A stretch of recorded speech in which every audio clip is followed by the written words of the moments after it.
Hello, Lynn, and hello, Molly. Hello, Jim. First of all, I just want to welcome everyone to the first ever interactive online event hosted by the Canadian Centre for Policy Alternatives, Manitoba.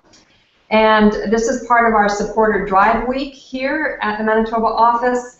We want to remind everybody that the best way to ensure progressive research continues is to be published in Manitoba is by supporting the CCPA Manitoba and help us continue to do community-based research and commentary on issues of social justice and environmental sustainability. So to find out how you can support the CCPA, you can call our office at 204-927-3200, or of course you can visit us at www.policyalternatives.ca. So we're very pleased this evening that Jim Stanford could join us. Jim is an economist at Unifor, and he is joining us all the way from Australia, 8 o'clock in the morning in Australia, so thanks a lot, Jim. Jim is author of Economics Are for Everyone, and you're in Sydney, are you, Jim? I'm in Sydney. Good eye, mate. How you going? Great accent. And Jim's on sabbatical. And hey, Jim, what are you working on these days? What are you doing in Australia? My main project, Lynn, while I'm here, is to write the second edition of my book, Economics for Everyone. That was first published in 2008. It's meant to be an economics textbook for trade union members, community activists, other folks who want to challenge the status quo idea of economics that dominates the discussion today. And it's due for a second edition because since 2008, of course, there's an awful lot that's happened in the world economy, starting with a meltdown. And then, of course, everything that's happened since. So I'm working on the second edition, and it will be published next summer, that's summer 2015, co-published by the CCPA in Canada and by Pluto Books internationally. So it's very nice to have a bit of a break from the day-to-day routine at the Union in order to look at the bigger picture and prepare this second edition. That's great. We sure look forward to that coming out. I know that book has been a great resource for me when I've prepared presentations in public to talk about neoliberalism, exactly what that is, and the effect that it's had on all of our lives. Well, I'm sure some of those issues will be coming up in our discussion this evening. So we have folks viewing through a YouTube feed remotely. And we also have people viewing together here at the Social Enterprise Center. We just moved to this this Community Economic Development Hub, and people are viewing this together in the classroom here.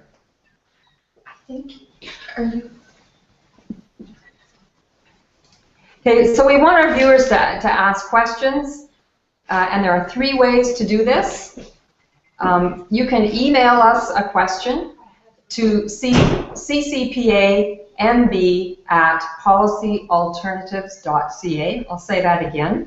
ccpamb@policyalternatives.ca. If you're on Twitter, you can tweet a question to @ccpamb. Or if you're viewing us at the Social Enterprise Center here in Winnipeg, you can just write down your question and give it to CCPA staff to relay to me to ask Jim, and I will do so. So let's get started.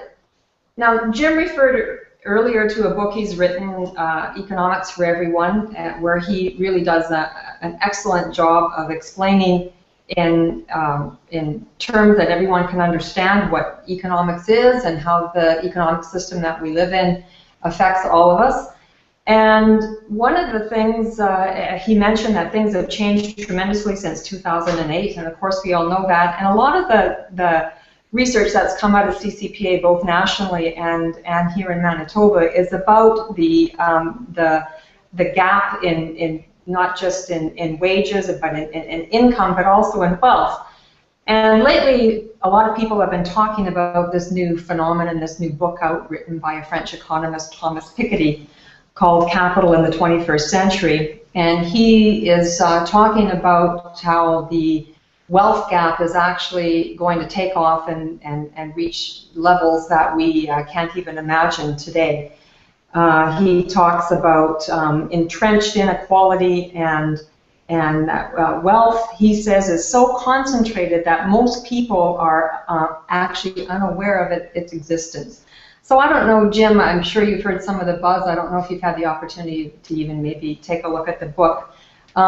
Maybe we could start talking there about inequality in Canada and what that's all about, and you could give us your take on that. Mm-hmm. Yes, the Piketty book has really caused a stir around the world, even among mainstream economists. So more power to the author, Thomas Piketty, for being able to phrase his arguments about the problems with inequality in a way that penetrates the mainstream discourse. It's a huge book. You know, if nothing else, boy, you could hit someone on the head, some rich bastard on the head with it to wake them up. 600 pages. I think the main strength of Piketty's work in this book, and also what he did before, was he's gathered unprecedented statistical detail on exactly how wide the gap has become. He's looked both at the incomes gap, that is how much money people receive in a current year, and he's focused, along with some other economists like Emmanuel Saez in America and Mike Beale in Canada. They've actually done a lot of work together, highlighting the amount of income that's received by the top 1% and how much that has grown. He also looks at wealth inequality. That is a question of how much you own, as opposed to how much money you make in a given year. And wealth inequality is even worse, far worse than income inequality. And he's put together a tremendous argument to explain why this wealth concentration is occurring as a result of very high profits, lower taxes paid by high income and high wealth owners, and also, interestingly, the slowdown in economic growth that has been experienced over the last 20 or 30 years. Under the kind of harsh conservative policies, the economies actually have not done very well in job creation, as we know, and that lack of growth is contributing to the inequality as well. So, you know, you could get picky about some of the ways that he has described the problem. His main policy proposal has been for what he calls a global wealth tax, where the governments of the world would collaborate to ensure that a small amount, you know, perhaps 1% a year, is collected from the wealth of those high wealth individuals in order to pay for social programs. That seems politically pretty far-fetched. You know, it may work well in terms of the mathematics of his model, but we can't wait for that to happen. We've also got to be fighting for, in our own countries, the sorts of policies that would alleviate the income gap and the wealth gap. And we know what those are. There's no secret, there's no magic there. It's about making sure everyone pays their fair share in taxes. It's making sure that we strengthen and expand public services, which are so important in redistributing income and redistributing quality of life. And we also have to strengthen the position of working people in the labor market. You can't just trust government to redistribute a very unequal pie. What you'd also need is structures in place that the pie isn't distributed that unequally in the first place. And that means higher minimum wages, rediscovery of the value of collective bargaining, support for collective bargaining instead of attacking and vilifying unions. Those are the sorts of policies that, of course, the CCPA Manitoba has been so effective at highlighting in Manitoba, and we're speaking the same language in other provinces and other countries. Exactly, and one of the things talking about the progressive taxation and fair taxation, I saw an interview between Paul Krugman and Bill Moyers about the book, and Krugman speaks very highly of the book as well.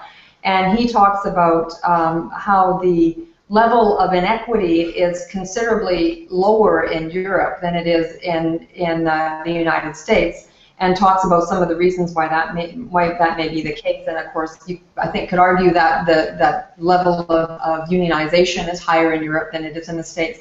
But that's also true in Canada.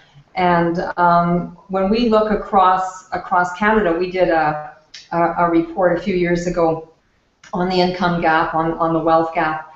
And we found that in Manitoba, there was less, our after-tax income, actually things leveled out quite a bit more than they did, somewhat more than they did in other provinces, because we actually have a more progressive taxation system. And that was also Krugman's point, that in Europe, the income gap may not be so great before tax, but after tax there's a huge difference. And it's also got a lot to do with the social programs that are available to Europeans that low-income people can access, which just are not available in the United States. Mm-hmm. So there's all kinds of elements that fit into that, and I think that's part of the critique, is that the author did not necessarily, get into some of those details. But certainly, talking about the differences between Europe and North America, I spend a fair amount of time in Europe in the summers, and I have seen what austerity has done to countries like Spain and Italy, and things don't necessarily seem as bad here in Canada, but of course we know that they are. So I wonder if you, Jim, could give us a little background on what's happening in austerity, why the response from the government after the recession has not been sustained and has not been adequate, and what that means to Canadians and Manitobans. Austerity is the word of the year, it seems. In fact, that group in England that does a contest each year to see what's the most searched word on the internet. Well, this past year it was austerity, and it's fitting. It really does describe the painful direction of economic policies, really in most countries of the world, including Canada. I think of it as the second chapter, Lynn, in the story of the global financial crisis. I mean, we did have the big financial meltdown, the collapse of the banks, and everything that went with that in 2008, 2009. The world economy, Canada included, sank into a recession, the worst since the 1930s.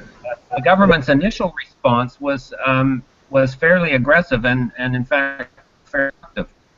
They had a dramatic stimulus injection in most countries. Canada's was kind of in the middle of the road as far as how far-reaching it was. There were other countries like Australia, China, that were more aggressive with the stimulus. There was also, dramatic measures taken, very low interest rates, etc., to try and stop the destruction of jobs. And for about a year or so, from 2009 through 2010, that worked, and we got a bit of a rebound. At least things stopped getting worse. But at that point, then the governments, advised by business, advised by the financial elites of the world, really changed course. And in early 2011, most countries in the world shifted. They took their foot off the gas of stimulus, and they slammed their foot on the brakes of austerity. Various reasons for that. Part of it was concern over the public debts, which were growing with the stimulus effort. But public debt is never the big problem, especially if you have your own currency. Most countries of the world have got tremendous room to invest in public services and public infrastructure without worrying about the debt, and Canada's certainly in that group. I think it was more about politics than about budgets. You had conservative governments like our federal government. You had business groups around the world who tried to seize the opportunity, if you like, of that moment after the crisis and ram through things that they've been arguing for years, but couldn't win politically until the moment of crisis came along, and they were able to use the fear of the deficit, fear of the debt, the confusion and uncertainty that people felt to ram these things through. A good example of that would be our decision in Canada, the Conservative decision to defer the retirement age to 67 from 65. Business groups and Conservatives have been arguing for that policy for decades. There's nothing new about that demand. And Harper was able to use the moment of concern over the crisis, concern over the deficit, to ram a policy like that through, even though it will have no impact at all for many years on the government's fiscal balance. And the Parliamentary Budget Officer proved that Canada could continue to afford to pay OAS starting from age 65. That's just one example of many where very conservative policies were rammed through all in the name of balancing the budget, and that together make up the ideology of austerity. The problem is that with the economy still weak after the recession, and I can show you when you have a minute, I can show you a couple slides to show you exactly how weak it still is. Austerity makes things worse, not better. When there's so many people who are still unemployed, I estimate true unemployment in Canada is about 2 million workers, and then the government starts cutting instead of spending, well, all you're doing is making the underlying economic problem all the worse. And I would say that Manitoba's experience has probably been about the mildest of any of the Canadian provinces. I've looked at the changes in provincial budgets across the country, and to be fair, Manitoba's government has been in a way the mildest of that. They've actually injected money into some new areas, and I think that's one of the reasons why Manitoba's labor market and Manitoba's economy is quite strong. In fact, of all of the non-oil provinces, okay, in Canada, of the 7 provinces that don't have oil, Manitoba's record has clearly been the best. Elsewhere in Canada, the cutbacks are more serious, and I think this austerity policy is really a big factor in explaining why Canada's economy and Canada's labor market have been so lackluster. I could show you those slides, Lynn, sure, if it's possible to bring them up. There's only 2 pictures. Let me Being see an economist, of course, I cannot speak without having a graph or 2 in front of me. I think that's the creed of the economists. And the first graph.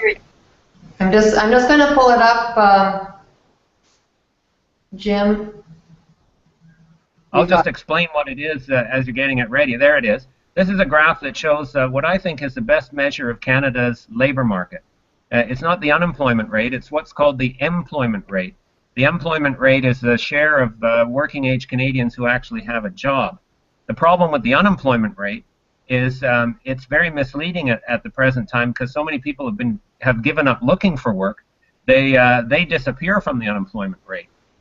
I think the employment rate, which just measures whether you're working or not, is a better indicator.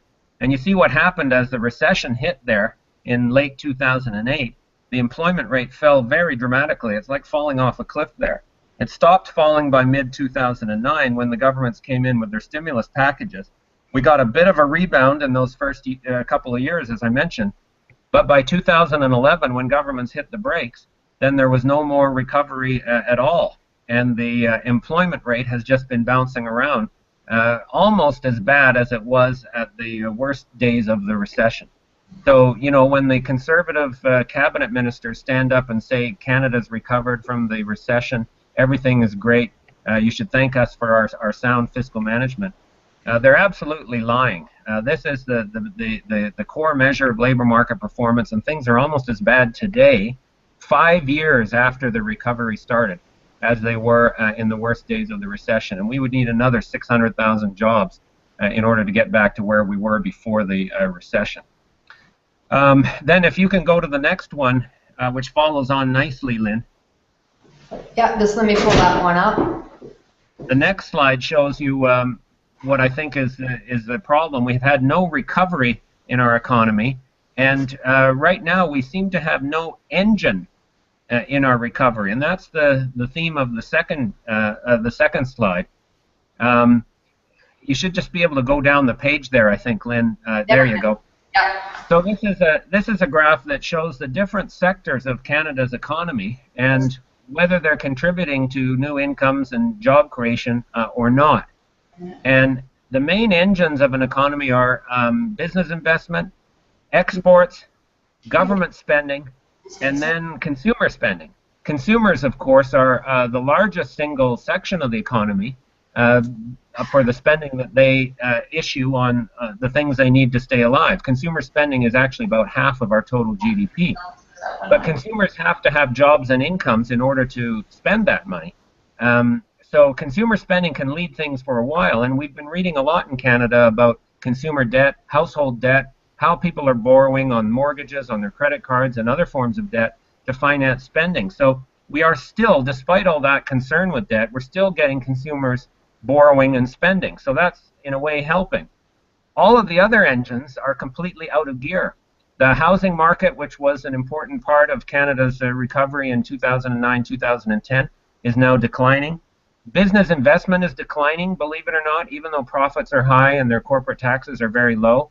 This is why they're sitting on all that money, those hordes of so-called dead money, because they are not investing. Our trade performance has been terrible. We still have a huge trade deficit. Last year it got a little bit better, so there's a little bit of improvement on the trade side.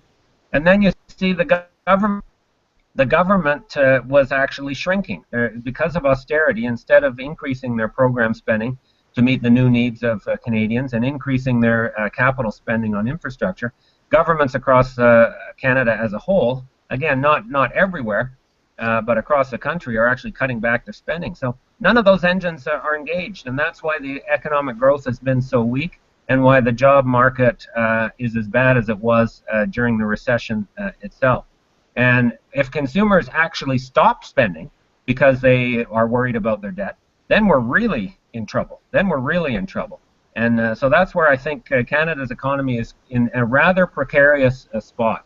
And we do need governments to increase their own activity on programs and infrastructure. And then we need governments to think about the sorts of policies that would really boost business investment and boost our exports. Just cutting corporate taxes hasn't boosted investment, and just signing free trade agreements hasn't helped our trade at all. In fact, it's hurt our trade. So again, both provincially and federally, we need governments to be thinking about what kind of policies concretely would lead to more investment and more exports. So this is where, again, I think we're in a fairly fragile situation, and where the sorts of policies that have been announced through the alternate federal budget and the alternate provincial budgets that you've done in Manitoba and elsewhere, those sorts of policies are very, very timely now, Lynne. Okay, thanks, Jim. Got some questions coming in. Just go here. Still trying to figure out. There we go. That'll get rid of it. Some questions are coming in for you here, Jim. Okay.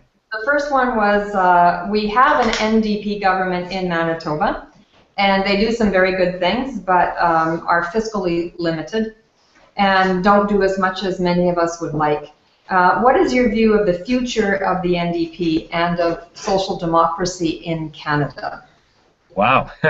Well, that's a question you could write a 600-page book about. We should see what Thomas Piketty is up to now that he's finished that book. I think I did mention by a couple of dimensions. I certainly understand that folks in the social movements in Manitoba, community groups and so on, are obviously going to be frustrated with wanting the government in Manitoba to do more. I'm a trade unionist. We're frustrated with wanting the government to do more as well. On the other hand, if you put it against their comparators in other provinces, there have certainly been some positive dimensions to having the NDP in power in Manitoba. There's no doubt about it. I mentioned that on the fiscal spending side, they have been the least austere of all of the provinces. The size of government spending relative to the economy has pretty well stayed stable, and they've managed to find some small amounts of money for new initiatives.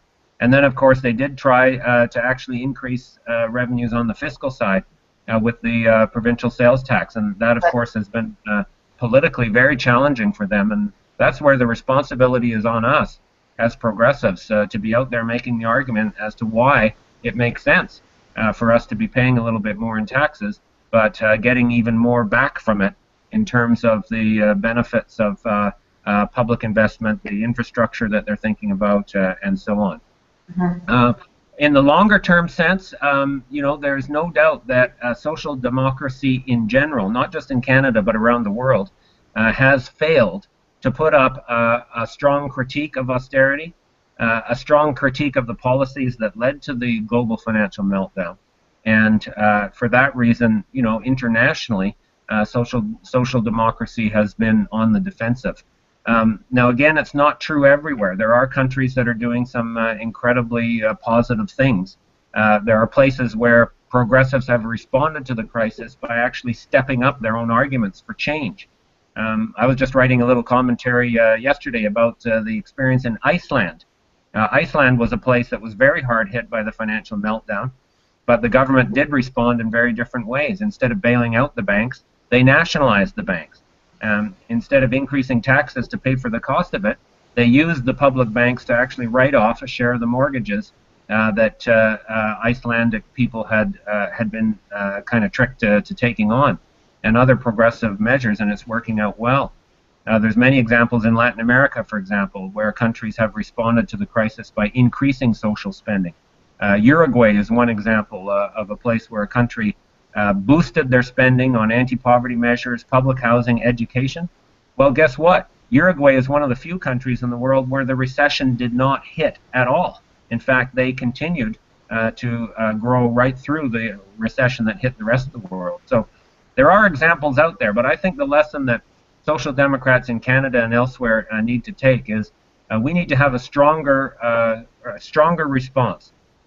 Instead of being on our heels, we need to be critiquing and attacking the system for the irrationality, for the instability that it has created, for the waste and destruction that it has created, and then have a very positive, expansionary vision of how we could do it differently.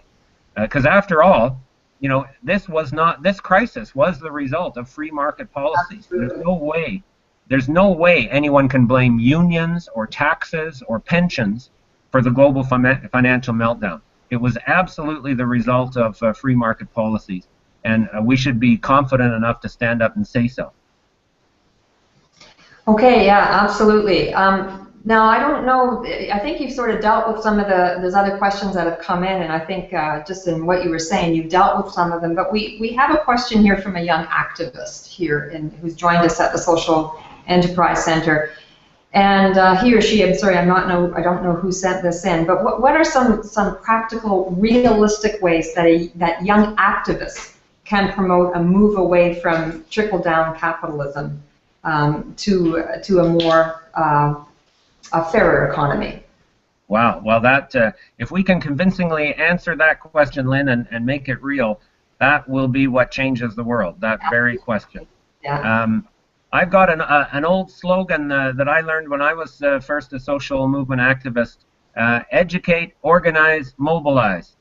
Those are the three big pieces of the puzzle, and I think that slogan is still valid. In fact, I have a button. I've got an old button I had when I was a university student that said that: educate, organize, mobilize.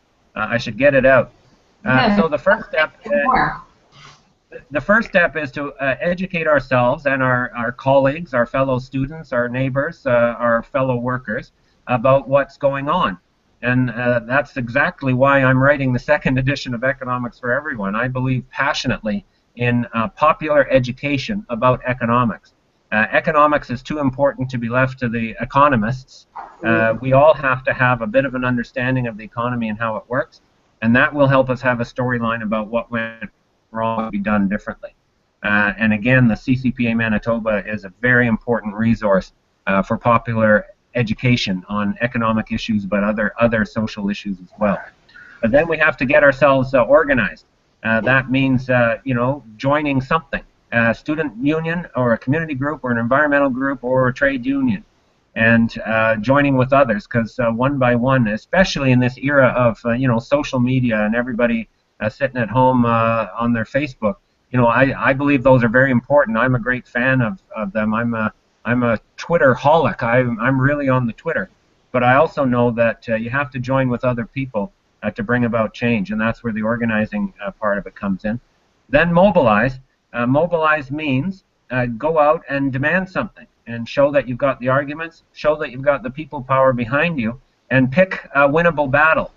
We can't go out and just, snap our fingers and demand a totally different world, but we can pick some key issues where we think the system is vulnerable and where we think we can win the argument. And I think by following that age-old recipe, we can start to win some victories. I think we're already seeing it. I actually, believe it or not, I feel more optimistic today than I have in years about our power to push back against the neoliberal agenda. For example, in the labor movement where I work, you know that unions are under attack. Unions are public enemy number one. But look what we've won in the last year. We defeated Bill C-377 federally. In Ontario, we defeated Tim Hudak, who wanted to put right to work on the agenda for the next election. He decided it was going to lose him, so he's dropped it. And then the third one is we've won a partial victory on this horrible temporary foreign worker program, where they exploit guest workers instead of bringing in immigrants with full rights like the rest of us. Those are three really important victories against very hardline conservatives in a very challenging time. And we won those victories because we educated, organized, and mobilized. And I think that recipe will work on all kinds of different issues. Perfect. I think that's great advice. You know, we've got a couple of questions here with the same theme, so maybe I'll go through both of them. I think they're getting to the same to the same issue. I'd like to know your thoughts on how we can reconcile the reality of climate change with strengthening economies. And then the other question, which I think is in the same vein, is that my concern about stimulating economic growth is most often misdirected toward raising GDP with little or no regard for environmental sustainability. And too much of our economic growth relies too heavily on resource exploitation. And these viewers would like your comments on that, Jim. Wow. Yeah, those are great questions, especially for Canada in the 21st century.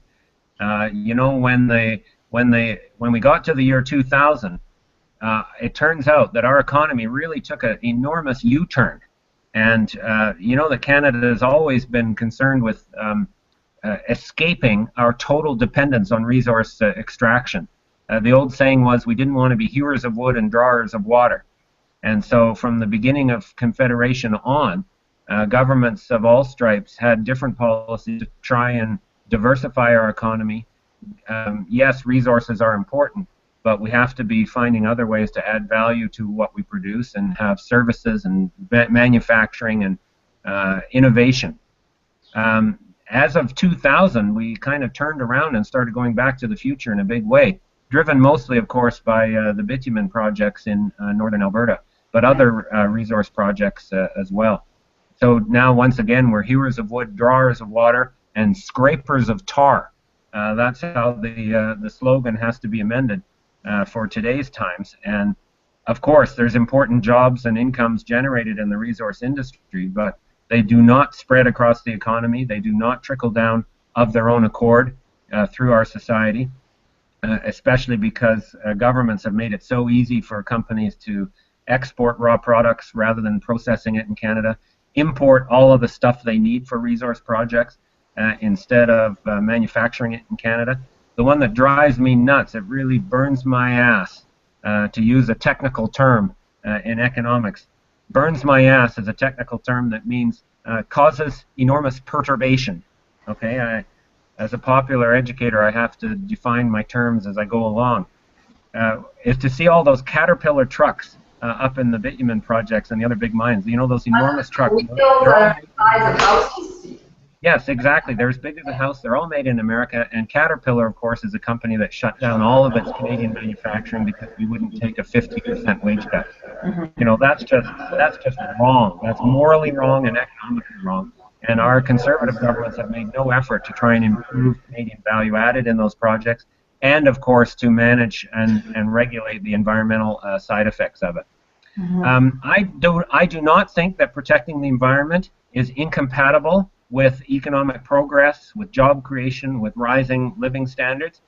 In fact, of course, the quality of our environment is a big piece of our living standards, and we cannot afford to run down our environment, especially on the climate change issue, but in other ways as well.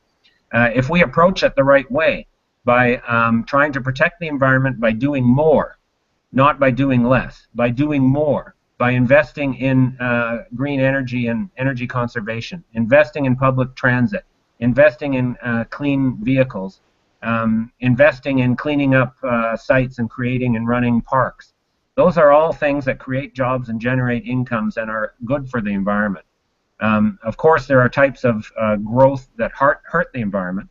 And in this case, our enemy is not growth per se, or work, or incomes, or job creation. We need more of those things. Our actual enemy is allowing private companies to do things that are destroying the environment. We can stop them from doing that as long as we've got a positive vision for the sorts of work that we can be doing. So I think even the word growth is so badly understood. I prefer not to even use the word growth. I prefer to talk about work and jobs. And we need more work, we need more jobs, doing the right things, taking care of ourselves, taking care of our communities, taking care of our environment. And if we do that, we can have jobs and we can have a clean environment. I think that's what we need to be fighting for. Jim, you need to come out to Manitoba and visit us here at our Social Enterprise Center. We've got examples of green jobs right here in this building, organizations that are doing retrofit. They're training multi-barriered workers who've never worked before to do that. They've got a contract with Manitoba Housing. We've got First Nations doing geothermal heating, housing, and First Nations just north of Winnipeg. There's partnerships with Manitoba Hydro. There's so much exciting stuff happening here. In fact, Tony Clark from Polaris Institute is coming out. We're going to have a round table out here on some of the stuff. So hopefully sometime you can come out and visit us and we can show you some of the really good green economic stuff that is happening here. There's how much time do we have? We still have a few more minutes. There's just a lot of questions here. People want to talk to you, Jim. That's awesome. That's a sign that this was a good idea, Lynn. So yeah, thanks to you and Molly for organizing it. Absolutely. What will it take? This is a question from one of our viewers. What will it take for Government of Canada to implement a progressive tax system? Is the political will there? Mm-hmm. Well, right now the political will is clearly not there. They are going the wrong way, of course, the Conservatives. So they've had tax cuts that they have implemented. And overwhelmingly, the benefits of those tax cuts have gone to high-income earners and to corporations. The theory was cut corporate taxes and they'll invest more. The theory was completely backwards. They're investing less. And the fact that companies are taking in more money than they're reinvesting is a constant drag on our economy. So we really should reverse those corporate tax cuts, use the money for public infrastructure investment. If companies aren't going to invest, then we can invest ourselves in our own name. If there's a role for tax policy in stimulating more business investment, it's not through across-the-board tax cuts. It should be through targeted investments that are tied to companies actually doing something new. I'm not sure the political will is there anywhere else, even in the Liberals or the NDP at the federal level. They understand that the politics of taxes are tricky in Canada because of the, kind of what individual-oriented ideology and culture that has been promoted over the last 20 or 30 years. And the controversy and the challenges facing the Manitoba government over a very modest and I think very sensible shift in the PST. Remember, the feds cut the GST by 2 points. So the province only took back half of that. So taxes, even in Manitoba, have declined. And that accomplishes nothing, honestly. If the money is there and the resources, we need to be investing it on positive projects and positive programs. So this is where I do think the responsibility is as much with us. We can't sit there and point the finger at governments or opposition parties for not doing the right thing on taxes unless we've gone out and built the political groundwork to allow that to happen. And again, I give tremendous credit to the CCPA nationally and in all the provinces. For example, the CCPA has been working with Alex Himmelfarb. He's the former clerk of the Privy Council, so he was Canada's top civil servant in the federal government.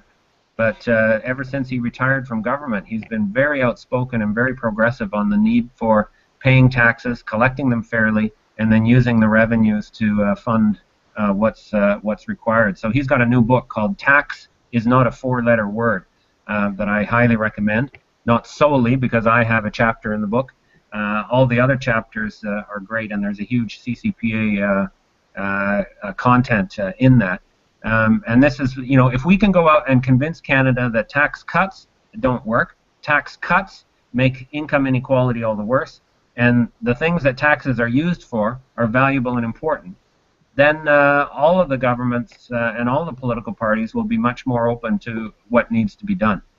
So in this regard, we face a challenge, but in a way it's up to us and our colleagues and our different movements to help to prepare the ground for a fairer tax system. And of course, I have to tell you one thing. I have to tell you one thing, Lynne, down here in Australia, this is a really, really funny one. They, of course, have a right-wing government. The guy is as bad as Stephen Harper, or maybe even worse.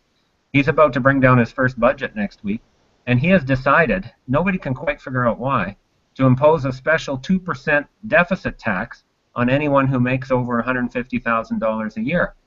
And he's going to do a bunch of terrible things in his budget. He's going to have huge cutbacks in health care. He's going to end universal Medicare. He's going to have other cutbacks that are terrible. But he does want to impose this funny little tax on high-income earners.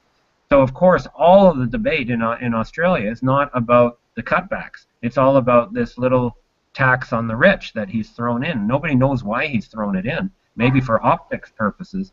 But his own party has now turned against him. And it's a free-for-all. It's really an interesting situation, but again, reinforces the point that we were just talking about, that progressives have to work hard to lay the groundwork for a situation in which people do pay their fair share in taxes and recognize the value that we get from taxes.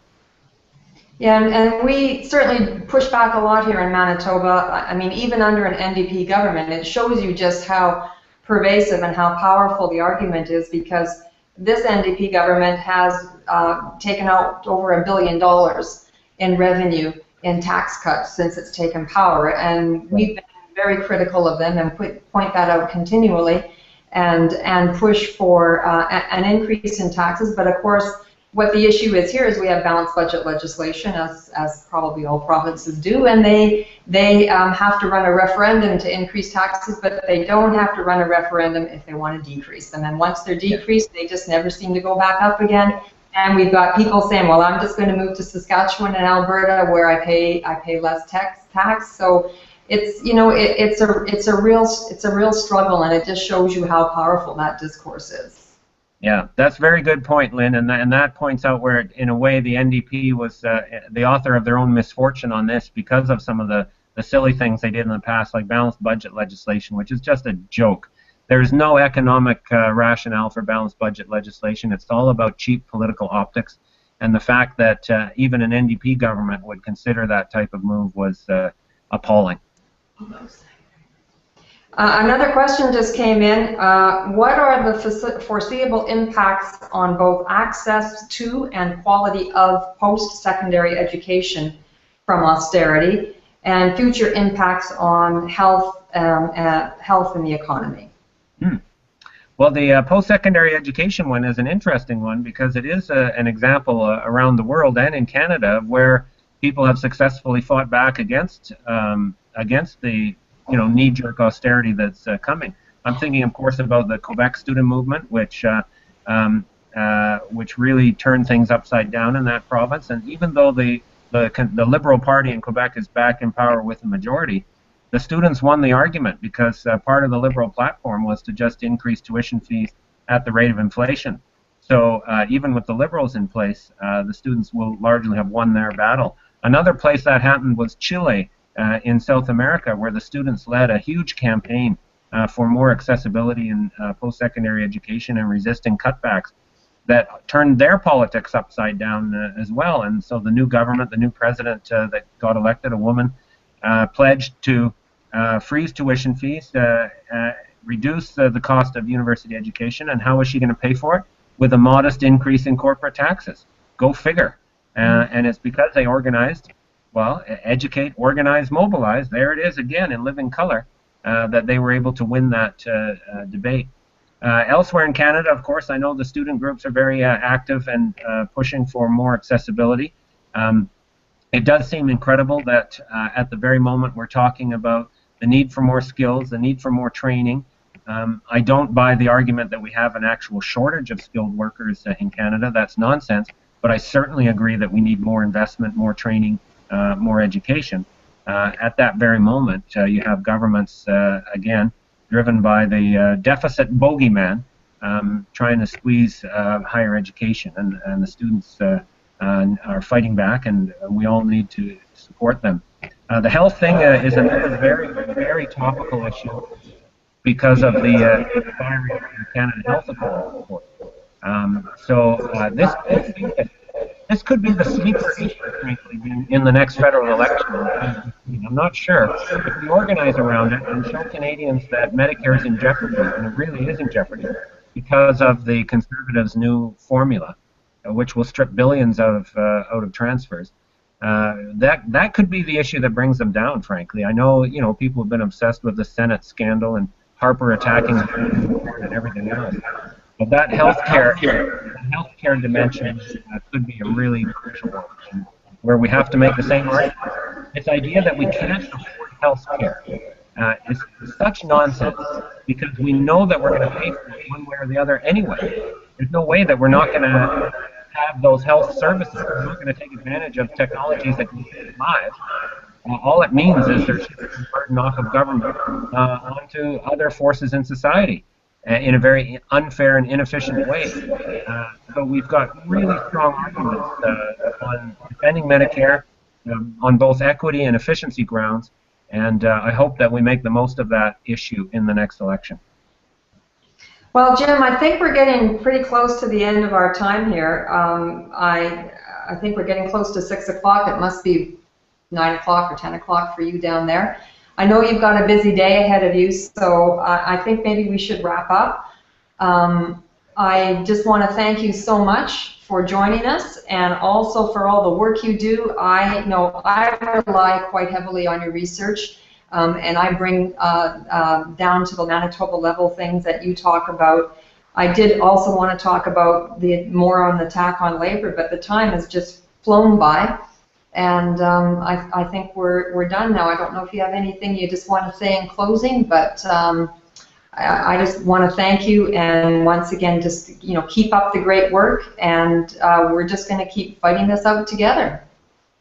Well, thank you, Lynne. I will absolutely come to Manitoba. If not before, I'll certainly come through when the second edition of Economics for Everyone is published, and we'll have some kind of a good workshop and so on in Manitoba when that happens. I want to thank the CCPA Manitoba for the fabulous work that you do.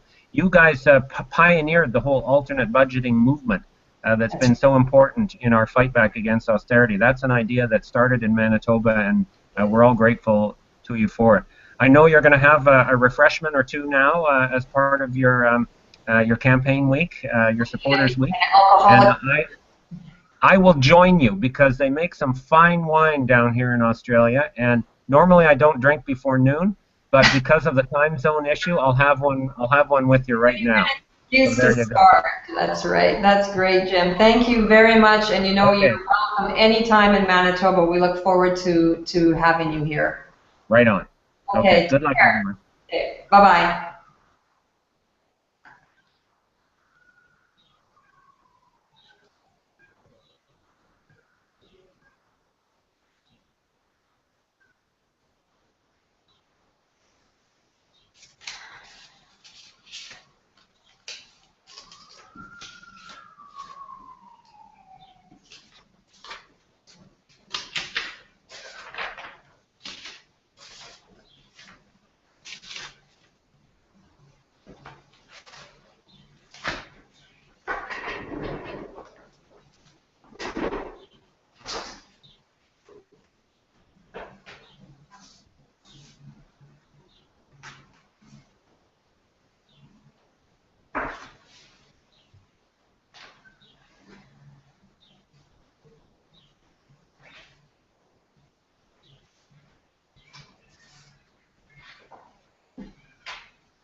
Are you guys done?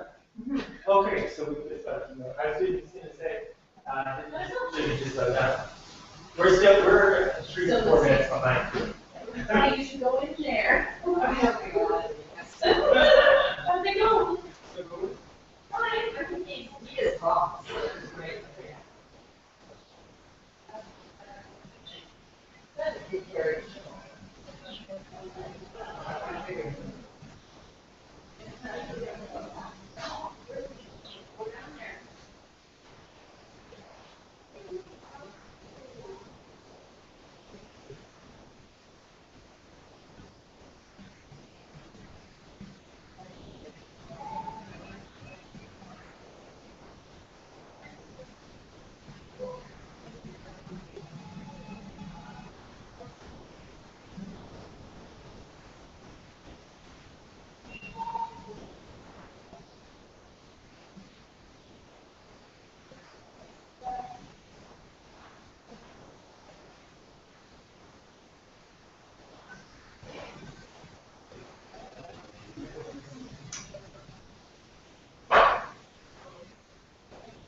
You're doing the $35, okay? Okay,